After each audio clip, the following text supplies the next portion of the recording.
मेरठ का एक खौफनाक हत्याकांड जिसने यूपी ही नहीं इन दिनों समूचे देश को हैरान कर रखा है। लंदन में नौकरी करने वाले पति सौरभ को उसकी पत्नी मुस्कान ने अपने मित्र साहिल के साथ मिलकर पहले कई टुकड़ों में काट डाला, फिर उसकी लाश को नीले ड्रम में भरकर सीमेंट से पैक कर दिया। इस खौफनाक हत्याकांड के खुलासे के बाद से ही मुस्कान और उसका साथी साहिल दोनों ही जेल की सलाखों के पीछे हैं।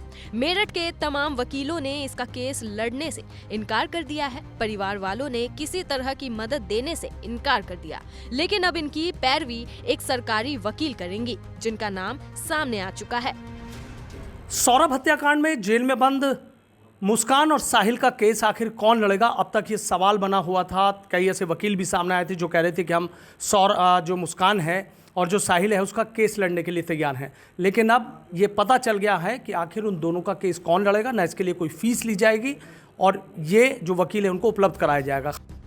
अपर जिला जज एवं जिला विधिक सेवा प्राधिकरण के सचिव ने इस बात की जानकारी दी। उनका कहना है कि दोनों आरोपियों का केस महिला वकील रेखा जैन लड़ेंगी। मुस्कान और साहिल के परिजनों के किनारा करने पर दोनों ने सरकारी वकील की जेल प्रशासन से मांग की थी। इन दोनों आरोपियों के लिए जिला कारागार से प्रार्थना पत्र आया था कि उनको निःशुल्क विधिक सहायता प्रदान की जाए। उनके प्रार्थना पत्र को एलएडीसी सिस्टम से हम chief legal aid defence counsel Shrimati Rekha Jain को नामित किया गया है। अच्छा सर, कोई इसके लिए फीस या कुछ नहीं, जिला विधिक सेवा प्राधिकरण के माध्यम से सबको निःशुल्क विधिक सहायता प्रदान की जाती है। जो भी पात्र व्यक्ति होते हैं, जिला कारागार में बंद हों, महिला हों, बच्चे हों, दिव्यांग हों, SC/ST वर्ग के व्यक्ति हों, जो भी सेक्शन 12 के तहत पात्र व्यक्ति होते हैं, उनको निःशुल्क विधिक सहायता प्रदान की जाती है। यानी अब मुस्कान और साहिल की ओर से वरिष्ठ वकील रेखा जैन मुकदमा लड़ेंगी। उनके साथ नासिर अहमद, अंबर सहारन और चंद्रिका कौशिक असिस्टेंट वकील के रूप में काम करेंगे।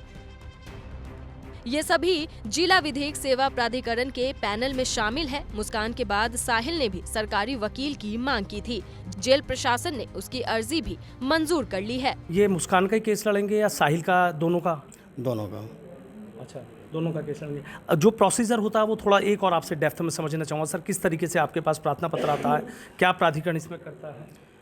प्रार्थना पत्र कोई भी व्यक्ति जो पात्र है वो सीधे जिला विधिक सेवा प्राधिकरण को दे सकता है, या कारागार में बंद है तो वो कारागार प्रशासन के माध्यम से प्रार्थना पत्र हमारे कार्यालय को भिजवाता है, और उस पर जितने भी पात्र व्यक्ति होते हैं पात्रता को देखते हुए उनको निःशुल्क विधिक सहायता एडवोकेट अपॉइंट कर दिया जाता है। तो मेरठ जिला कारागार के जो जेलर हैं उनकी तरफ से पत्र आया था सर? ये पत्र उन्हीं का होता है, उनके माध्यम से आता है। उनके माध्यम से आता है। तो अब क्या रहेगा आगे? रेखा जैन कैसे जाएंगी वहाँ? उनका वकालतनामा लगता है, तमाम चीज़ें होती हैं। नहीं, इसमें वकालतनामा की ज़रूरत नहीं है, क्योंकि DLSA के माध्यम से उनको नामित किया गया है, और वो बंदी से मिलेंगी, बंदी से पूछताछ करेंगी, और जो भी विधिक सहायता की आवश्यकता होगी, उनकी बेल एप्लीकेशन डालना, हाँ, जो भी काम करना होगा वो करेंगे। अच्छा, इसके लिए कोई सर कोई फीस नहीं है? नहीं, कोई फीस नहीं होगी। Rekha Jain chief legal and defence counsel Meerut है। रेखा जैन के साथ deputy chief legal and defence counsel Nasir Ahmad, assistant legal and defence counsel Ambar Saharan और assistant legal and defence counsel Chandrika Kaushik Rekha Jain को असिस्ट करेंगे। ये जानकारी जिला विधिक सेवा प्राधिकरण से सचिव उदयवीर सिंह ने दी। अच्छा, जो जिन रेखा जैन को नियुक्त किया गया वो क्या है सर? वो chief legal aid defence council है। अच्छा, तो वही इनका केस लड़ेंगे जी। तो मतलब जो पूरी एक प्रक्रिया होती है उस प्रक्रिया को अब उन दोनों की तरफ से ये करेंगे जी। अच्छा, तो और केसेस में भी सर इसी तरीके से रहता होगा अगर किसी के पास नहीं है? मैं आपको बता दूं कि ये LADC सिस्टम अभी नालसा की स्कीम के तहत 2 साल से स्टार्ट हुआ है। उससे पहले भी निःशुल्क विधिक सहायता DLSA के माध्यम से दी जाती थी, लेकिन तब पैनल एडवोकेट्स के माध्यम से दी जाती थी। अब प्रत्येक ज़िले में LADC सिस्टम का गठन कर दिया गया है।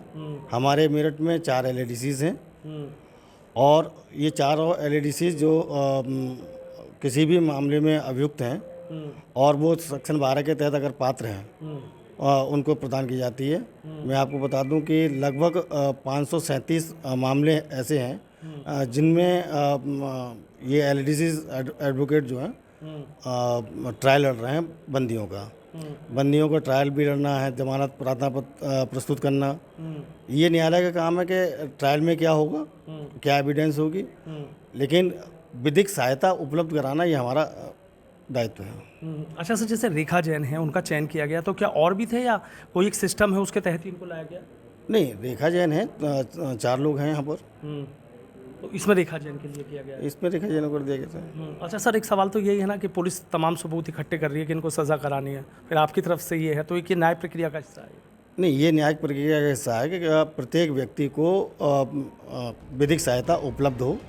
रेखा जैन जल्द जेल में जाकर साहिल और मुस्कान से बातचीत करेंगी और सौरभ हत्याकांड के आरोप में जेल में बंद साहिल और मुस्कान के बचाव में सबूत जुटाएंगी।